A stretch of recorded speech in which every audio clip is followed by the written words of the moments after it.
அல்லேலூயா.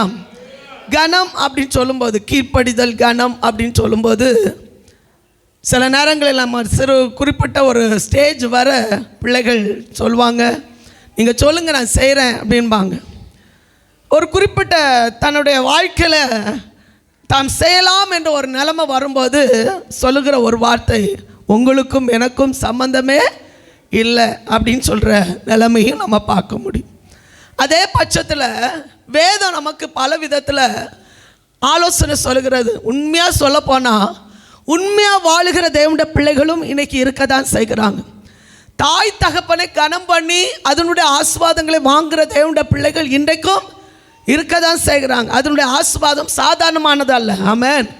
எப்படி ஒரு அபிஷேகம் பண்ணப்பட்டவனை நீ தொடாத, அபிஷேகம் பண்ணப்பட்டவனுக்கு விரோதமாக நீ பேசாத என்று ஒரு ஆலோசனையை வேதம் நமக்கு சொல்லுகிறதோ, அதே போல அவன் தாயும் தகப்பனுக்கு விரோதமாக நீ பேசாத, செயல்படாத என்பதை திட்டம் தெளிவுமாக வேதம் நமக்கு தெளிவாக சொல்லுகிறது. ஆமென். ஒரு சில வசனங்களை உங்களுக்கு முன்னிறுத்த விரும்புகிற பிள்ளைகள் எல்லாம் கவனமாக கவனிச்சிடுங்க. இன்றைக்கி உள்ள காலகட்டத்தில் பார்க்கும்போது ஆமென், பல விதங்கள் தலைகீழாக போய்கொண்டிருக்கிறத நம்ம பார்க்க முடியும். என்னுடைய அனுபவத்தோடு ஒரு காரியத்தை சொல்லிவிட்டு அடுத்த பகுதிக்கு போகிறேன். என்னுடைய தாயும் தகப்பனும் கர்த்தர் எங்களுக்கு கொடுத்த ஒரு கிஃப்ட்டுன்னு நான் சொல்வேன், ஒரு ஈவு. காரணம் என்ன தெரியுமா? அநேகருக்கு அது கிடைக்கல, ஆனால் கர்த்தர் எங்களுக்கு கொடுத்தார். முன்மாதிரியான ஒரு வாழ்க்கையை வாழ்ந்து காண்பித்தாங்க. வாழ்ந்தது மட்டும் இல்லை, அன்பு காட்ட வேண்டிய இடத்துல அன்பு காட்டினாங்க, கண்டிக்க வேண்டிய இடத்துல கண்டித்தாங்க, நடத்த வேண்டிய முறையில் நடத்தினாங்க, ஆவியில் பலன் கொள்ள கர்த்தர் உதவி செய்தார். ஆமென். ஆண்டுக்கு நேராக தன்னுடைய ஜீவனை கர்த்தர் கொடுக்கும்படியாக அவங்க வழி நடத்தின விதம் ஆச்சரியமாக இருந்தது. அதனால தான் இன்றைக்கி தைரியமாக அவங்க மத்தியில் நான் சொல்கிறேன், தாயும் தகப்பனையும் கனம் பண்ணுகிற பிள்ளைகளுக்கு ஒரு நித்திய ஜீவன் உண்டு. கைகளை தட்டி கர்த்தரை மகிமைப்படுத்தலாமே. ஆண்டவரை நம்பி ஆண்டவரை சார்ந்து கர்த்தருக்கு பயப்படுகிற பிள்ளைகளுக்கு அடுத்த படி என்ன தெரியுமா? ஆமென். கர்த்தர் நமக்கு கண்களுக்கு முன்பாக வைக்கப்பட்டிருக்கிற பிதாக்களை கனம் பண்ணுவது. ஆமென். வாசிங்க பார்க்கலாம். நீதிமொழிகள் 1வது அதிகாரம் 8வது வசனம், எபேசியர் 6வது அதிகாரம் 2-3 வசனம் கூட வாசி. என் மகனே, உன் தகப்பன் புத்தியை கேள், உன் தாயின் போதகத்தை தள்ளாதே.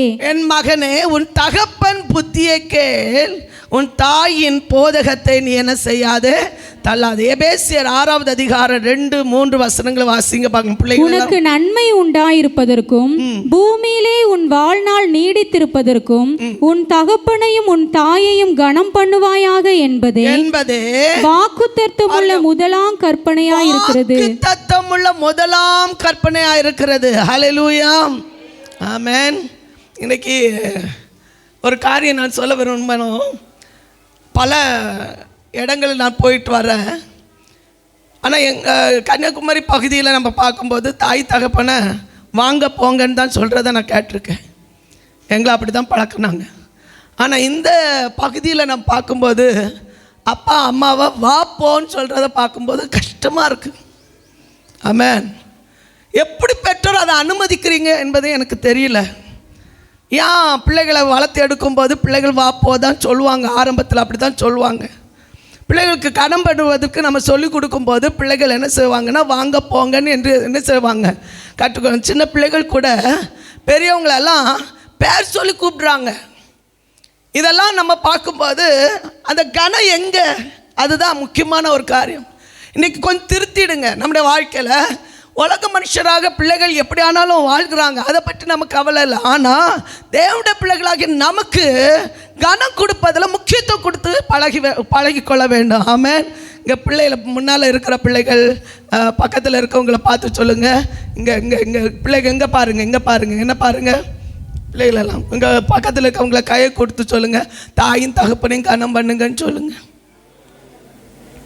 இது எல்லாருக்குமே பொருந்தும். ஆமென். இது எல்லாருக்குமே பொருந்தும். வாசிங்க பார்க்கலாம். நீதிமொழிகள் 6வது அதிகாரம் 20வது வசனத்தை எடுத்தவங்க வாசிங்க பார்க்கலாம். நீதிமொழிகள் 6வது அதிகாரம் 20வது வசனம். என் மகனே, உன் தகப்பன் கற்பனையை காத்துக்கொள், உன் தாயின் போதகத்தை தள்ளாதே. லேவியராகமம் 19வது அதிகாரம் 3வது வசனங்களை கொஞ்சம் கவனமாக கவனிச்சிடுங்க. லேவியராகமம் 19வது அதிகாரம் 3வது வசனம். ம் ம்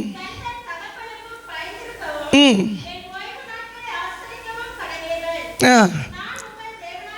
உங்களில் அவனவன் தன் தன் தாய்க்கும் தன் தன் தகப்பனுக்கும். ஆமென். இன்னைக்கு சில இடங்களை நான் கவனிக்கிறேன், அப்பா சொந்த அப்பா அம்மாவுக்கு கீழ்ப்படிய மாட்டாங்க, அடுத்த அப்பா அம்மாவுக்கு கீழ்ப்படிவாங்க. ஹல்லேலூயா. அதுதான் தெளிவாக சொல்லப்பட்டிருக்கு, தன் தன். ஆமென். அதனை அவங்க அவங்க அப்பா அம்மாவுக்கு ஆமென் கீழ்ப்படுகிறவங்க பாக்கியம் பெற்றவர்கள். கைகளை தட்டி ஒரு ஆமென் சொல்லுங்க பார்க்கலாம். முதல்ல கர்த்தர் நமக்கு கொடுத்த தாயும் தகப்பனுக்காக கர்த்தரை மகிமைப்படுத்தி கைகளை தட்டி சொல்லுங்க. அவங்க தேவன் நமக்கு கொடுத்துக்கிற ஒரு ஈவு, கர்த்தர் நமக்கு கொடுத்துக்கிற ஒரு கிஃப்ட். அதை நம்ம பெற்றுக்கொண்டது மட்டும் அல்ல, அதை பராமரிக்க, அதை பொக்கிஷமாக அதை பராமரிக்க, அவங்க வேதனைப்படுத்தாமல், அவங்களை சஞ்சலப்படுத்தாமல், கண்ணீர் வடிக்க வைக்காம கொண்டு போகிறது கர்த்தர் நமக்கு கொடுத்துற ஒரு பெரிய மேன்மை. ஆமென். இன்னைக்கு பிள்ளைகள் கேட்குற கேள்விக்கு பதில் சொல்ல முடியல அப்பா அம்மாவுக்கு. ஆமென். பேசுகிற வார்த்தைகளுக்கு இருதயம் துடிக்குது. இன்னைக்கு ஏன் அப்படி துடிக்குது அப்படின்னா, அவங்களுடைய இருதயம் எவ்வளோ வேதனையோடு வளர்த்தி எடுத்தாங்களோ அந்த வளர்த்தி எடுத்ததுக்கு ஏற்ற பிரதிபலன் தாய் தகப்பனுக்கு கிடைக்கல. ஹல்லேலூயா. இன்னும் வசனத்தை நீங்கள் வாசித்து பாருங்க. ஆமென். யாத்ராகம புஸ்தகம் 21வது அதிகாரம் அதனுடைய 17வது வசனத்தை எடுத்தவங்க வாசிங்க பார்க்கலாம். தன் தகப்பனையாவது தன் தாயையாவது சபிக்கிறவன். பாருங்க, தன் தகப்பனையாவது தன் தாயாவது சபிக்கிறவன் நிச்சயமாய் கொலை செய்யப்பட கடவன். இப்படி சொல்லுவாங்கல்ல, நீங்க நல்லாவே இருக்க மாட்டீங்க அப்படின்பாங்க. ஒரு எக்ஸாம்பிள் வேதாகமத்தில் சொல்ல விரும்புகிறேன். நோவாவுக்கோ கர்த்தருடைய கண்களில் கிருபை கிடைத்தது இல்லையா? நோவா கர்த்தரால் ஆசீர்வதிக்கப்பட்ட சன்னதி. எல்லாரும் அழிக்கப்பட்ட சூழ்நிலையில் நோவாவும் அவருடைய குடும்பத்தையும் கர்த்தர் என்ன செய்யலை, அழிக்கலை. ஆனால் அதுக்கப்புறம் கர்த்தர் அந்த ஜலப்பிரளயத்துக்கு பிறகு நோவா வாழ்க்கையில் ஒரு சம்பவத்தை வேதத்தில் சொல்லப்பட்டிருக்கிறது. வாசித்து பார்த்தீங்கன்னா ஆதியாகமம் 9வது அதிகாரம் அவருடைய 20வது வசனத்திலிருந்து நீங்கள் வாசித்து பார்க்கும்போது, அந்த திராட்சரசம் பயிரிடுகிறவனாக காணப்பட்டான் நோவா. அப்படி இருக்கும்போது திராட்சரசம் அதிகமாக குடித்ததன் நிமித்தம் அவர் என்ன செய்தாராம், வஸ்திரம் விலகி என்ன செய்திருந்தாராம், படுத்திருந்தார். அப்படி இருக்குதா வசனம்? வஸ்திரம் விலகி என்ன செய்திருந்தார், படுத்திருந்தார். அவருடைய மகன் காம் என்ன செய்தார் தெரியுமா?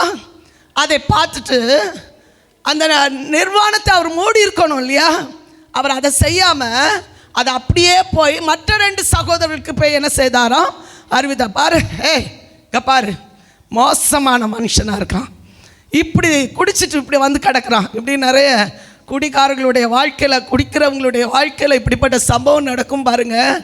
குடிச்சிட்டு வந்து கிடக்காம பாருங்க. இப்படி நிந்திக்கிற வார்த்தைகள், சபிக்கப்படுகிற வார்த்தைகள், இந்த வார்த்தைகள் இந்த காம் செய்தான். காம் செய்தது மித்தம் இவர் 2 பேரும், அந்த மற்ற சகோதரர்கள் இந்த 2 பேரும் செய்தது என்ன தெரியுமா?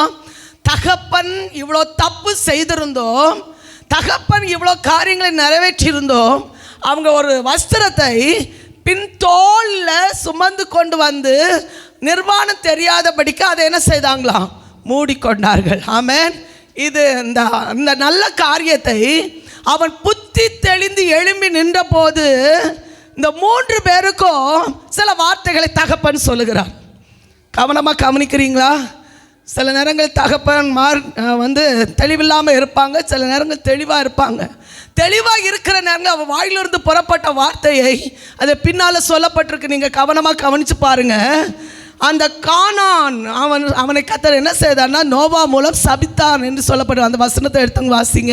கானான் சபிக்கப்பட்டவன். பாருங்க, கானான் சபிக்கப்பட்டவன் தன் சகோதரரிடத்தில் அடிமைகளுக்கு அடிமையாயிருப்பான் என்றான். சேமுடைய தேவனாகிய கர்த்தருக்கு ஸ்தோத்திரம் உண்டாவதாக. கானான் அவனுக்கு அடிமையாயிருப்பான், யாப்பேத்தை தேவன் விருத்தியாக்குவார். 2 பேரையும் ஆசீர்வதித்து ஒரு வார்த்தை சொல்கிற ஒரு தகப்பன் தாயின் வாயிலிருந்து ஆசீர்வாதமான வார்த்தை வெளிவருவதற்கு நாம் பிள்ளைகளாகிய நாம் காரணமாக இருக்கப்பட வேண்டும். ஹல்லேலூயா. நம் பிள்ளைகள் ஏதாவது அப்படி விகற்பமாக நடந்து கொண்டா நான் சொல்லுவேன், அப்படி பேசாத, அப்படி நடந்து கொள்ளாத, அப்படின்னு சொல்கிறதுக்கு காரணம் என்ன தெரியுமா? சாபங்களை வாங்கி கொள்ளக்கூடாது என்பதற்காக. ஹல்லேலூயா. அவங்க வாய் திறந்து ஒரு வார்த்தை பேசிட்டா, சஞ்சலத்தோடு ஒரு வார்த்தை பேசிட்டா, அது நம்முடைய வாழ்க்கையில் கடைசி வரையில் இருக்கும். ஆமென். வேதம் சொல்கிறது, கானான் சபிக்கப்பட்டவன், மற்ற சகோதரனுக்கு அவன் அடிமையாக இருப்பான்.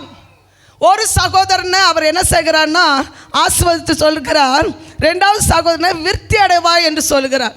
இப்படி யாரும் தேவனுடைய சமூகத்தில் அற்பமாக தன்னுடைய தாய் தகப்பனை நீங்கள் நினைக்காமல் இருப்பதற்கு வேதம் தெளிவாக சில காரியங்களை சொல்கிறது. ஆமென்.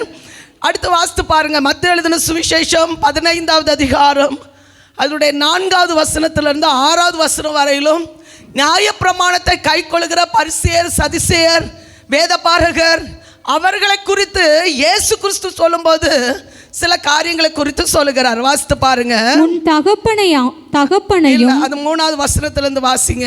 அவர்களுக்கு அவர் பிரதியுத்தரமாக, நீங்கள் உங்கள் பாரம்பரியத்தினாலே தேவனுடைய கற்பனையை ஏன் மீறி நடக்கிறீர்கள்?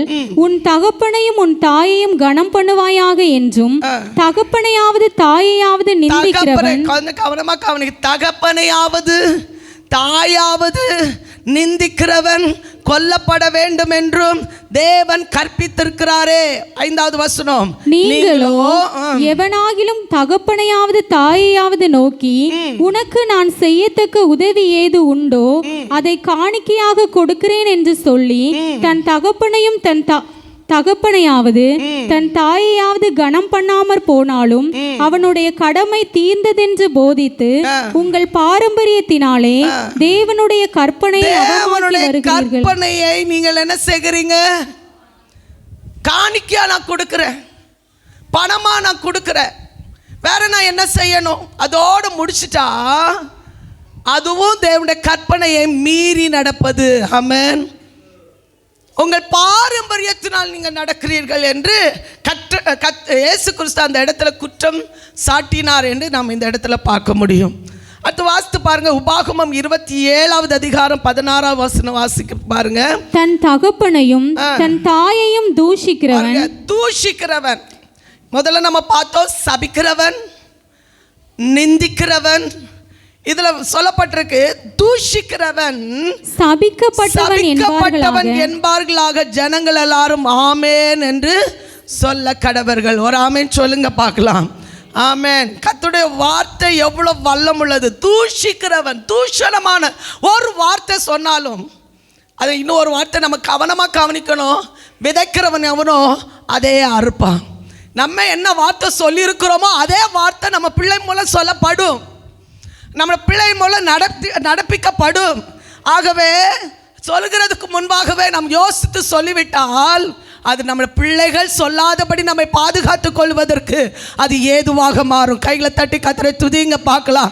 இன்றைக்கு இந்த வார்த்தையை கேட்டுக்கொண்டிருக்கிற பிள்ளைகளுடைய வாழ்க்கையில் இதுவரை குறைகள் இருக்குமானால், நம்முடைய வாழ்க்கையில் நம்ம செய்திருப்போமானால், தேவ சமூகத்தில் நம்ம மன்னிப்பு கேட்கும்போது, சரண்டர் ஆகும்போது கர்த்தர் நமக்கு ஒரு மீட்பை தர அவர் போதுமானவர்.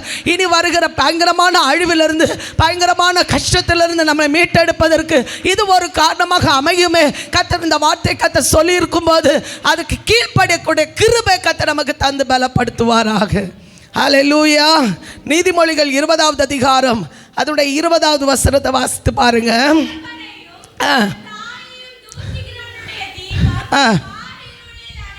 என்ன என்ன என்ன சொல்லப்பட்டிருக்கு?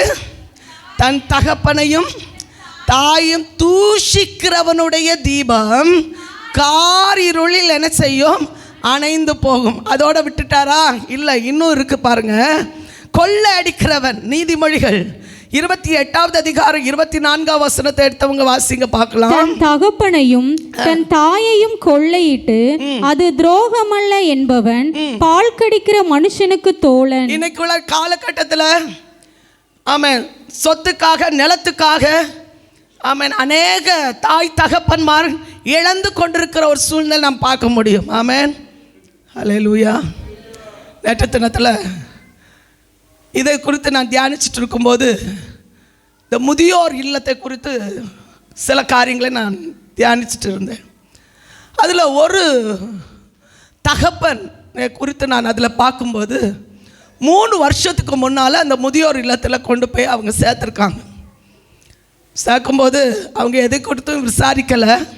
அவங்க சொன்ன ஒரு சாட்சி என்னென்னா, தாடி இங்கே வர வளர்த்துனாராம், பாதி வயிறு பகுதி வரையிலும் தாடி வளர்த்திருந்தாங்களாம். குளிக்கவே இல்லையாம். குளிக்கவே இல்லாததுனால அது பார்க்குறதுக்கே கஷ்டமாக இருந்துச்சான். எல்லாத்தையும் க்ளீன் பண்ணி அந்த முதியோர் இல்லத்தில் அவங்கள தங்க வச்சுருந்தாங்களாம். தங்க வச்சுட்டு அவர் அந்த முதியோர் இல்லத்தில் அமைதியாக இருக்கிறார். ஆனால் இருதயத்துக்குள்ளால ஒரு பாரம், அதை வெளியில் காட்டலை. அந்த ஒருவர் வந்து அதை விசாரிக்கும்போது, ஏன் இவ்வளோ துக்கமாக இருக்கீங்க அப்படின்னு கேட்டால், உங்களுக்கு பிள்ளைகள் இருக்கா? எனக்கு ஒரு மகள் இருக்கிறாள். மகள் இருக்கிறாள்னு சொன்ன உடனே அப்படியே கண்ணீர் மடபடபடபடான்னு வருது. காரணம் என்ன தெரியுமா? மகள் இருந்தும் அவங்களுக்கு என்ன இல்லை, எந்த பிரயோஜனமும் இல்லை. அந்த அந்த அந்த அழுகை எங்கே போகும்? அந்த கண்ணீர் எங்கே போகும்? அவங்களோட வருத்தம் எங்கே போகும்? கொஞ்சம் யோசித்து பாருங்கள். ஆமென். அதை பார்க்கும்போதே அது ரொம்ப பரிதாபமாக இருந்துச்சு. இன்னொரு சம்பவத்தை அந்த அந்த முதியோர் இல்லத்தில் சொன்னாங்க. ஒரு தாயார், அவங்க வந்து ஹைதராபாத்துலேருந்து தப்பி வந்திருக்காங்க. யாருமே ஆதரவு இல்லாமல் தப்பி வந்திருக்காங்க. அப்போ தப்பி வந்த இடத்துல மதுரை பக்கத்தில், எப்படியோ அவங்களுக்கு தெரியாது, பாஷை வேறு தெரியாது, தமிழ் தெரியாது. வந்த இடத்துல அவங்க என்ன செய்திருக்காங்க, யாரோ இவங்க பிடிச்சி இவங்க முதியோர் இல்லத்தில் கொண்டு வந்து சேர்த்துருக்காங்க. பார்க்குறதுக்கு கருன்னு இருந்தாங்களாம். ஆமாம். அது என்ன அடிச்சிருக்காங்க தெரியுமா? பெயிண்ட் அடிச்சிருக்காங்க. பெயிண்ட் மீன்ஸ் அந்த சாம்பல் எல்லாம் அடித்து கருப்பாக இருந்தாங்களாம். அப்போ இவங்க என்ன நினச்சிருக்காங்க, அவங்க கருப்பு தான் போல அப்படின்னு நினச்சிருக்காங்க. நடந்தது என்ன தெரியுமா? அது அவங்கள கொண்டு வந்து நல்லா குளிப்பாட்டின பிறகு அவங்கள பார்க்க அவ்வளோ கலராக இருந்தாங்களாம். அவ்வளோ கலராக இருந்தாங்க. ஏன் இப்படி இருக்கீங்க அப்படின்னு கேட்டால் அவங்க ஒரு வார்த்தை சொன்னாங்களாம், நான் வந்து தனியாக விடப்பட்டிருக்கிறேன், எனக்குன்னு ஆதரவு இல்லை, நான் வந்து கலராக இருந்தேன், எனக்கு என்ன இல்லை, பாதுகாப்பு இல்லை, எனக்கு என்ன இல்லை, பாதுகாப்பு இல்லை. அதனால் என்னே நானே அழுக்காக்கி கொண்டேன், நான் ஒரு ஒன்றும் இல்லாதவரை போல் நான் நடித்ததுனால நான் இப்படி இருக்கிறேன் அப்படின்னு சொன்னாங்களாம். பரிதாபமான ஒரு நிலைமை பார்த்தீங்களா? தன்னை மாற்றி கொண்டாங்க. வேற ஆதரவு இல்லை, என்ன செய்கிறது தெரியல, தன்னையே மாற்றிக்கொண்டாங்க. அவங்களுடைய நிலைமை கொஞ்சம் யோசித்து பாருங்க.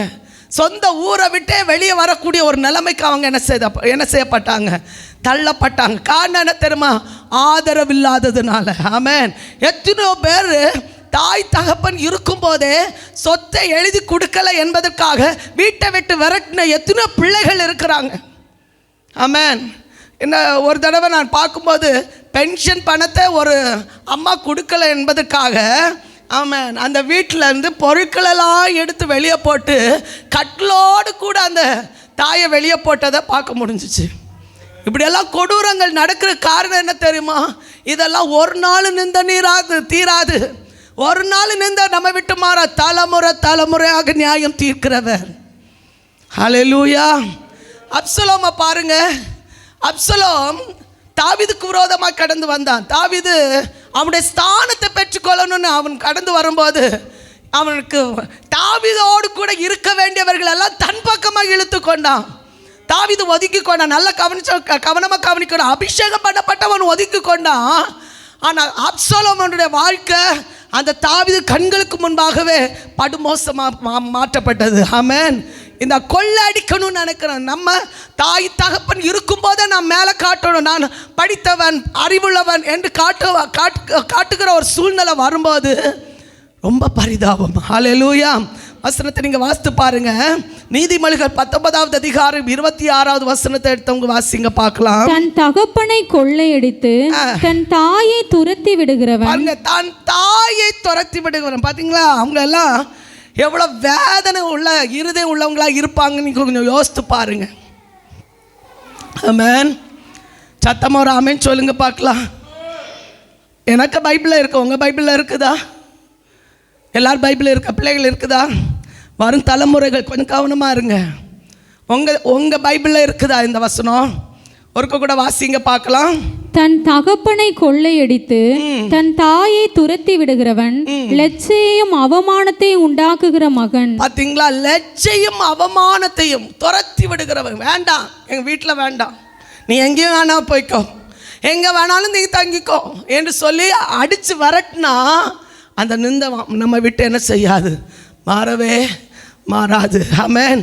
வாசிங்க பார்க்கலாம். நீதிமொழிகள் 30வது அதிகாரம் அதனுடைய 17வது வசனத்தை எடுத்தவங்க வாசிங்க பார்க்கலாம். தகப்பனை பரியாசம் பண்ணி தாயின் கட்டளையை அசட்டை பண்ணுகிற கண்ணை நதியின் காகங்கள் பிடுங்கும். பாருங்க, பரியாசம் பண்ணுகிறவங்க.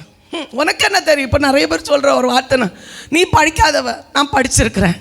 எப்படி படிக்க வச்சாங்க? ஆமென். வயிறை கட்டி தான் சாப்பிடாம உழைச்சி ஆரம்ப காலத்துலலாம் பிள்ளைகள் இன்றைக்கி 1 2 போய் முடிஞ்சிருது, 1 2. அன்னைக்குள்ள காலகட்டத்தில் அப்படி இல்லை. ஆமென். பெத்த எடுத்தாங்க. ஆமென். இன்றைக்கி 1 பெத்த எடுக்கிறதுக்குள்ளால நமக்கு ஜீவன் போயிடுது. ஆமென். இவ்வளோ அமைதியாக இருக்கீங்க. ஹல்லேலூயா. இனி போதும் 1, போதும் 2 அப்படின்னு. அன்னைக்கு அப்படி இல்லை. கர்த்தர் கொடுக்குறதெல்லாம் பெத்தெடுத்தாங்க. ஆமென். யாருக்கு தெரியும் கடைசி பிள்ளை வந்து ராஜாவாக வருவான் அப்படின்னு? ஆமென். கடைசி பிள்ளை தான் ராஜாவாக வந்தான் தேசத்துக்கு. ஆமென். ஆமென். அதனால் கர்த்தர் கொடுக்குறதெல்லாம் வாங்கிடுங்க. ஆமென். ஒருபோதும் அதை தட்டாதீங்க. ஆமென். ஹல்லேலூயா. புரிஞ்சவங்க ஆமென் சொல்லுவீங்க. அது நீங்கள் சொல்லிட்டு போயிடுவீங்க. நாங்கள் படுற கஷ்டம் எங்களுக்கெல்லாம் தெரியும். ஆரம்பத்தில் இப்படி ஒரு கையில் 1, பின்னால் 1, முன்னால் 1 சமைச்சாங்க, நடந்தாங்க, ஓடினாங்க, துள்ளுனாங்க. ஆமென். அவங்க வேலையை செய்தாங்க. எல்லா பிள்ளைகளையும் வளர்த்து எடுத்தாங்க. எனக்கு ஆண்டி சொல்லுவாங்க, மலேசியாவில் எத்தனை 13 பிள்ளைகள் பெற்றெடுத்துட்டு ஒரு அம்மா இருக்காங்க. அவங்க இருந்துக்கிறாங்க. அவங்கள சுற்றிலும் அந்த பிள்ளைகள் எல்லாம் அங்கங்கே இருக்காங்க. ஒரு தடவை வந்திருந்தாங்க இங்கே. ஆமென். பிள்ளைகளை பெற்று வளர்க்கலையா? ஆமென். புரிஞ்சவங்க ஆமென் சொல்வீங்க. ஒரு கல்யாண வீட்டுக்கு போனால் அவங்களே போதும், பெரிய ஒரு சேனையாக வந்து நிற்பாங்க. ஆமென். ஹல்லேலூயா. வேண்டாம், எதுக்கு நமக்கு அந்த கஷ்ட காலம் இல்லையா? நம்ம அதை விட்டு வெளியே வந்துடுவோம். ஆமென். நீதிமொழிகள் 15வது அதிகாரம் 5வது வசனத்தை வாசிங்க பார்க்கலாம். நீதிமொழிகள் 15வது அதிகாரம் 5வது வசனம். மூடன் தன் தகப்பன் புத்தியை அலட்சியம் பண்ணுகிறான். பாருங்க, மூடன் தன் தகப்பன் புத்தியை அலட்சியம் பண்ணுகிறான். கடிந்து கொள்ளுதலை கவனித்து நடக்கிறவனோ விவேகி. ஒரு ஏலி என்று சொல்கிற ஒரு ஆசாரியன் என்றான் இல்லையா? எல்லாருக்கும் தெரியும் ஏலி. ஆமென். ஹல்லேலூயா. சத்தமா ஒரு ஆமென் சொல்லுங்க பார்க்கலாம். ஆமென். பரவாயில்ல, அது மத்தியில் ஆமென் சொன்னாங்க. ஆமென். ஹல்லேலூயா. கடைசியாக நான் ஒரு வார்த்தை சொன்னேன், என்ன சொல்லுங்க பார்க்கலாம்? ஏலி. ஆமென். பிள்ளைகள் சொல்லுங்க, யாரை சொன்னேன்? ஏலி. Very good. இங்கே சொல்லுங்க பார்க்கலாம், யாரை சொன்னேன்? ஏலி. ஏலின்னு சொல்லி ஒரு மனுஷன் இருந்தான். அவன் ஆசாரியன். ஆனால் பிள்ளைகளை கண்டித்து வளர்க்குறதுல கொஞ்சம் விட்டுவிட்டார். வேதம் சொல்கிறது பலி செலுத்துகிறதுல, ஆராதனை செலுத்துகிறதுல எல்லாம் கேவலமாக நடந்து கொண்டார்கள் என்று வேதம் சொல்லுது. ஓப்னே பினேகாஸ் என்று சொல்லுகிற 2 மகன்கள், அவங்களை குறித்து வேதம் என்ன சொல்லுது தெரியுமா? வாசிங்க பார்க்கலாம். 1 சாமுவேல் 3வது அதிகாரம் அதனுடைய 13வது வசனத்தை எடுத்தவர்கள் வாசிங்க பார்க்கலாம். அவன் குமாரர் தங்கள் மேல் சாபத்தை வர பண்ணுகிறதை அவன் அறிந்திருந்தான். அவருடைய குமாரர்கள் தேவனுக்கு அடுத்த காரியங்கள் இல்லை, பலிக்கு அடுத்த காரியங்கள் இல்லை, பச்சாரம் செய்கிற காரியங்கள் இல்லை, கர்த்தருக்கு விரோதமாய் செயல்படுகிற காரியங்கள் இல்லை, அவங்க சாபத்தை வர பண்ணுகிறார்கள் என்று அறிந்தும் அவர்களை அடக்காமல் போனது. இன்னைக்கு நிறைய பேர் கண்டுடல. எப்படி ஆனாலும் போட்டு என்னைக்காவது திருந்துவாங்க. உண்மைதான். நம்முடைய அந்தரங்கமாக கண்ணீர் இருக்குன்னா என்னைக்காவது ஒரு நாள் திருந்துவாங்க. ஆனால் அதே பட்சத்தில் இது சாபத்துக்கு நேராக போகுது, வேதனைக்கு நேராக போகுது என்ற ஒரு நிலைமை வரும்போது அடக்காமல் போனதன் மித்தம் வேதம் சொல்லுகிறது, பாவத்தின் மித்தம் நான் அவர் குடும்பத்துக்கும் என்றும் நீங்காத நியாய தீர்ப்பு செய்வேன் என்று. ஆமென். ஒரே நாளில் 2 பேர் இறந்து போனாங்க. உடன்படிக்கை கொண்டு தான் போனாங்க. கர்த்தர் அவளுக்கு நியாயம் செய்யலை. ஆமென். ஏலியும் ஒரே நாளில் இறந்து போனான். மருமக்களும் ஒரே நாளில் இறந்து போனாங்க. ஆமென். சன்னதியே இல்லாமல் மாற்றப்பட்டாங்க. காரணம் என்ன தெரியுமா? கர்த்தருக்கு விரோதமாய் பாவம் செய்ததுனால. ஆமென். தன் தகப்பனுக்கு ஆமென் விரோதமாய் பாவம் செய்ததுனால, பிதாக்கு விரோதமாய் பாவம் செய்ததுனால. ஆமென். இன்னும் சொல்ல, பலிக்கு அடுத்த அடுத்தடுத்த காரியங்களில் விரோதமாய் பாவம் செய்ததுனால என்றைக்கும் நீங்காத நியாய தீர்ப்பை தேவன் அவளுக்கு எதிராக கட்டளையிட்டார். ஆமென். ஆனால் கர்த்தர் நமக்கு ஒரு பாக்கியத்தை கொடுத்திருக்கிறார். இயேசு கிறிஸ்து இந்த உலகத்தில் வாழும்போது ஒரு முன்மாதிரி காண்பித்து தந்தார். என்ன தெரியுமா? 30 வருஷம் தாய் தகப்பனோடு கூட இருந்தார். அந்த 30 வருஷமும் தாய் தகப்பனுக்கு கீழ்ப்படிந்து அடங்கியிருந்தார். ஆமென். அவர் ஒரு தேவன் தானே, அவருக்கு நல்ல வல்லமை இருக்குது, வர இருக்குது, எல்லாம் இருக்குது. ஆனால் கீழ்ப்படிந்து அடங்குறதுல முன்மாதிரி காண்பித்து கொடுத்தார். ஆமென். தகப்பன் தாய் என்ன செய்கிறார் அந்த வேலையை அவர் செய்தார். ஹல்லேலூயா. வாசித்து பாருங்க, லூக்கா எழுதின சுவிசேஷம் 2வது அதிகாரம் அதனுடைய 51வது வசனத்தை எடுத்தவங்க வாசிங்க பார்க்கலாம்.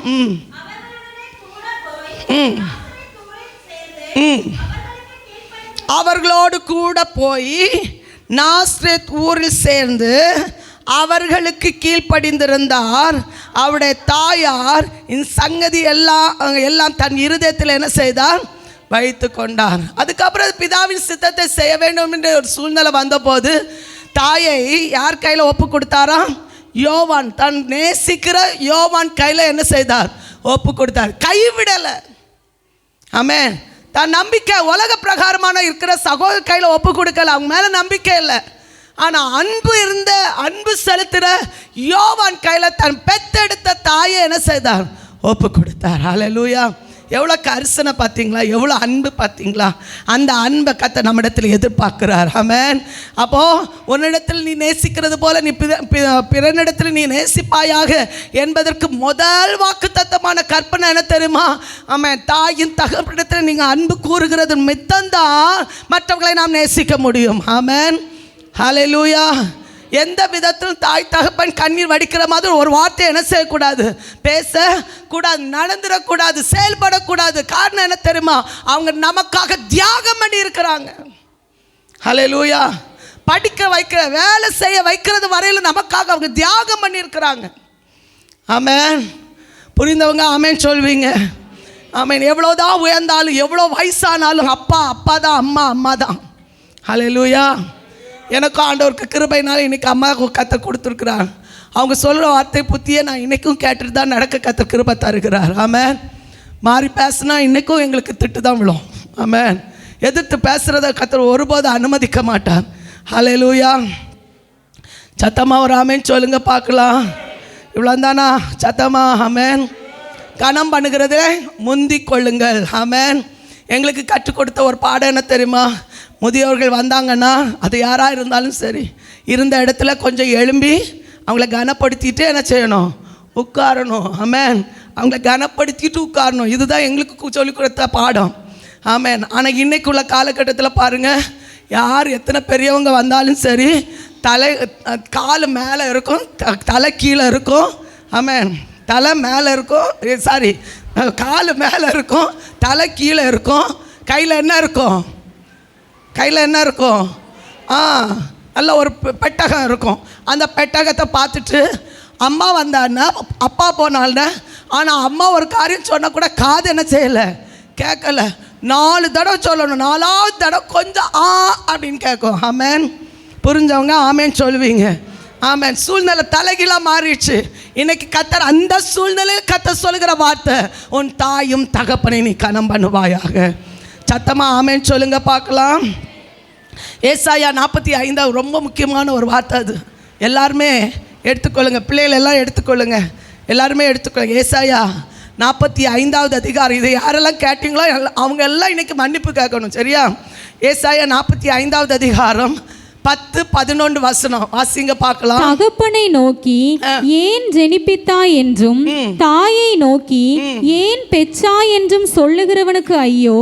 இஸ்ரவேலின் பரிசுத்தரும் உன்னை உண்டாக்கினவருமாகிய கர்த்தர் சொல்லுகிறதாவது, வரும் காரியங்களை என்னிடத்தில் கேளுங்கள், என் பிள்ளைகளை குறித்தும் என் கரங்களின் கிரியைகளை குறித்தும் எனக்கு கட்டளையிடுங்கள். போதும்.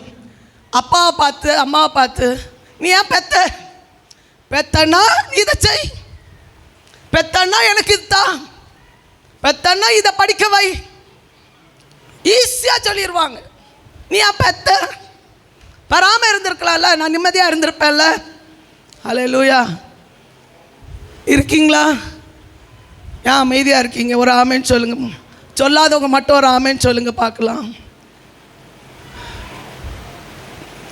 ஆமென். கஷ்டம். ஆமென். இந்த வார்த்தை கொஞ்சம் தெளிவாக பாருங்கள். இனிமேல் கேட்காதீங்க. கேட்டிருந்தேன்னா ஆண்டவர் சமூகத்தில் இன்றைக்கே மன்னிப்பு கேட்கணும். ஆமென். ஆண்டவர் சமூகத்தில் மன்னிப்பு கேட்டு மனம் திரும்பி நம்ம போனான்னா இதுக்கு ஒரு பரிகாரத்தை கர்த்தர் செய்வார். ஹல்லேலூயா. பாருங்க, தகப்பனை நோக்கி நீ ஏன் ஜனிப்பித்தாய் என்றும் தாயை நோக்கி ஏன் பெற்றாய் என்றும் சொல்லுகிறவனுக்கு ஐயோ. உண்டாக்கினவர் யார் தெரியுமா? கர்த்தர். ஆமென். நம்மளை உருவாக்கினவர் கர்த்தர். தாய் தகப்பன் இஷ்டத்தின்படி நம்ம பிறக்கல, கர்த்தருடைய கிருபையினால பிறந்திருக்கிறோம். புரிஞ்சவங்க மட்டும் கைகளை தட்டி கர்த்தரை துதிங்க. இன்றைக்கு கர்த்தர் தந்த இந்த ஈவுக்காக கர்த்தரை துதிப்போம். கர்த்தர் தந்த நல்ல அப்பா அம்மாவுக்காக கர்த்தரை துதிப்போம். எத்தனையோ பேருக்கு அந்த அன்பு கிடைக்கல. சின்ன வயசுல இழந்து போன எத்தனையோ பிள்ளைகள் இன்னைக்கு ஏங்கி கொண்டு இருக்கிறாங்க. ஹல்லேலூயா.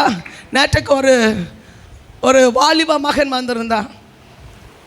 அந்த மகன் வரும்போதே கண் கலங்கி வந்தான். வரும்போதே எனக்கு பார்த்த உடனே தெரிஞ்சிடும் ரொம்ப வேதனையோடு இருக்கிறாரு. எனக்கு ரொம்ப கஷ்டமாக தெரிஞ்சிச்சு. கடைசியில் ஜோமணி முடித்த உடனே சில காரியங்களை அவங்கக்கிட்ட அந்த காரியத்தை சொன்னேன். ஏன்ப்பா அவன் காரியத்தில் இவ்வளோ விஷயம் இருக்குது, என்ன விஷயம் அப்படின்னு கேட்டால், அவன் பிறந்த அந்த செகண்டில் அவங்க அம்மா இறந்து போயிட்டாங்க. ஹல்லேலூயா. பிறந்த அந்த செகண்டில் அம்மாவே என்ன செய்துட்டான்? இழந்து போயிட்டான். இன்றைக்கி இன்னொருவர் கையில் அவன் வளர்த்து எடுக்கப்பட்டுருக்கிறான். வாலிப பையன் இன்னைக்கு காலேஜ் 3rd இயர் படிக்கிறான். நல்லா புரிந்து கொள்ளணும், அவன் மனசுக்குள்ளால் எவ்வளோ கவலைகள் இருந்திருக்கும். கொஞ்சம் யோசிக்க வேண்டிய காரியங்கள் இருக்குது. அப்போ நான் சொன்னேன், உனக்காவது இப்படி ஒரு அடைக்கலத்தை கர்த்தர் தந்திருக்கிற. எத்தனையோ பேருக்கு கர்த்தர் அடைக்கலம் கிடைக்கல. இந்த முதியோர் இல்லம் நடத்திட்டு இருக்கிற அந்த அம்மா அவர் சாட்சியை சொல்லும்போது சொல்கிறாங்க, சின்ன வயசில் நான் அப்பா அம்மாவை இழந்துட்டேன். 1000 பேருக்குள்ளால் நான் வளர்க்கப்பட்டேன். 1000 பேருக்குள்ளால் நான் வளர்க்கப்பட்டேன். அப்போ கொஞ்சம் யோசித்து பாருங்கள். அப்போவுமே ஹாஸ்டலில் வளர்ந்த அந்த பிள்ளை அதுக்குள்ளால் இருக்கிற ஆதங்கம் என்ன தெரியுமா? இப்படிப்பட்ட பாதிக்கப்பட்டவங்களுக்கு நான் உதவியாக என்ன செய்யணும்? இருக்கணும். ஆமென். பாதிக்கப்பட்டவங்களை பார்த்தா ஒரு பரிதாபம். நீங்கள் நினச்சி பாருங்கள். அவங்க சொல்லும்போது சொல்கிறாங்க, பக்கத்தில் படுத்திருந்தா கூட எனக்கு அருவருப்பாக தெரிகிறதில்ல. இன்றைக்கி அப்பா அம்மா குடித்த கப்பில் கூட இது குடிக்கிறதுக்கு நிறைய பேர் அருவருப்பாக நினைக்கிறாங்க. அவங்க சொல்கிறாங்க, அது ஒரு அருவருப்பாக நான் நினைக்கல. அவங்க ஆதரவற்றவங்க, என்ன போல ஆதரவற்றவங்க. ஆமென். அப்படிப்பட்டவங்க ஆதரவு கொடுக்கும்போது சொந்த வீட்டில் இருக்கிற அப்பா அம்மாவுக்கு ஆதரவு கொடுக்காம நாம் இருப்போமானால் நம்முடைய நிலைமை என்ன? ஹல்லேலூயா. சத்தமாக ஒரு ஆமென் சொல்லுங்க பார்க்கலாம். கர்த்தர் இந்த வார்த்தையை எதுக்காக சொல்கிறான்னா, நம்ம ஒன்று கூட தகுதிப்படுத்தி கொள்வதற்கு. ஆமென். வேதத்தில் வாசிக்கிறோம், இப்படிப்பட்ட சூழ்நிலையிலிருந்து கர்த்தர் நம்மை பாதுகாத்துக் கொள்வார். அதான் 11ஆம் வசனத்தை எடுத்தவங்க வாசிங்க பார்க்கலாம். இஸ்ரவேலின் பரிசுத்தரும் உன்னை உருவாக்கினவருமாகிய கர்த்தர் சொல்லுகிறதாவது, வரும் காரியங்களை என்னிடத்தில் கேளுங்கள். என் பிள்ளைகளை குறித்தும் என் கரங்களின் கிரியைகளை குறித்தும் தேவையோ கர்த்தரிடத்தில் கேளுங்க. கர்த்தவங்க தேவையை சந்திப்பார். ஹல்லேலூயா. இந்த வார்த்தை எல்லாருக்கும் இருதயத்தில் பதிக்கட்டுமே, எல்லா இருதயத்திலும் பதிக்கப்படட்டுமே. கேளுங்க. உங்கள் தேவையை அம்மா அப்பாட்ட சொல்லி கேட்டாங்களா அழ வைக்கிறத காட்டிலும் முழங்கால் நின்று பாருங்க. கர்த்தர் உங்கள் தேவை ஆச்சரியமாக கர்த்தர் வழி நடத்துவார். ஹல்லேலூயா. இது போதாது. ஹல்லேலூயா. நம்மை நடத்துகிறவர் கர்த்தர், நம்மளை உருவாக்கினவர் கர்த்தர், நம்மளை ஆச்சரியமாக நடத்த நமக்காக சகலவற்றை ஆயத்தமாக்கி வைத்திருக்கிறவர் கர்த்தர். ஹல்லேலூயா. கடைசி வரை நம்மை பாதுகாக்க அவர் வல்லமுள்ளவர். நம்ம எல்லா தேவை கர்த்தர் சந்திக்க அவர் வல்லமுள்ளவர். குறையில்லாமல் நடத்த அவர் வல்லமுள்ளவர். தாய் தகப்பனுக்கு ஒரு காலகட்டம் வரையிலும் நம்மளை சுமந்து நடத்தி வந்த அந்த தாய் தகப்பன் முடியாத காலகட்டத்தில் வரும்போது அவங்களை நீங்கள் சுமந்து பாருங்க. கர்த்தர் உங்களை சுமந்து வழி நடத்துவார். கையில் தட்டி கர்த்தரை மகிமைப்படுத்துங்க பார்க்கலாம். அந்த அபிஷேகம் இந்த சபைக்குள்ளால் ஊற்றப்படட்டும். நம்ம ஒரு முன்மாதிரியாய் நடந்து கொள்ளக்கூடிய ஒரு அபிஷேகத்தின் வல்லமை நமக்குள்ள ஊற்றப்படட்டும். கர்த்தருடைய வார்த்தை எவ்வளோ அபரிதமாய் கர்த்தர் சொல்லப்பட்ட வார்த்தை எவ்வளோ பயங்கரமாக சொல்லப்பட்டிருக்கிறது. ஹல்லேலூயா. இன்றைக்கு அந்த வார்த்தையின்படி கீழ்ப்படிய நான் ஒப்பு கொடுக்க விரும்புகிறேன்னு சொல்கிறவங்க மட்டும்